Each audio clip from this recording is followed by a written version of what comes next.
ಲಚ್ಚಿ ನೋಡು, ಕರ್ಣಂಗೆ ಈ ರೀತಿ ಆಗಿರೋದಕ್ಕೆ ಎಲ್ರಿಗೂ ನೋವಿದೆ. ಅಂತ ಶ್ರೀಕೃಷ್ಣ ಪರಮಾತ್ಮಂಗೆ ಅಪವಾದ ತಪ್ಪಿಲ್ಲ ಅಲ್ವೇನೆ?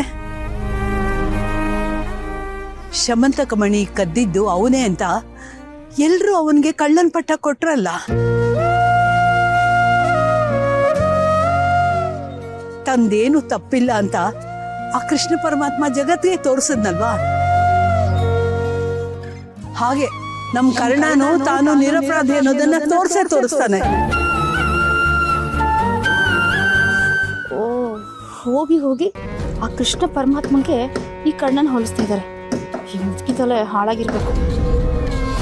ಕೋರ್ಟು ಅವನು ನಿರಪರಾಧಿ ಅಂತ ಹೇಳುತ್ತೆ. ಮೊದಲೇ ನಿನ್ನ ಆರೋಗ್ಯ ಸರಿ ಇಲ್ಲ, ಬಾರೆ ಹೋಗೋಣ. ನನ್ನ ಜೀವ ಹೋದ್ರೆ ಸರಿ ಕಡೆ. ಕರ್ಣ ರಿಲೀಸ್ ಆಗೋವರೆಗೂ ನಾನು ಈ ಜಾಗ ಬಿಟ್ಟು ಎಲ್ಲೂ ಬರಲ್ಲ.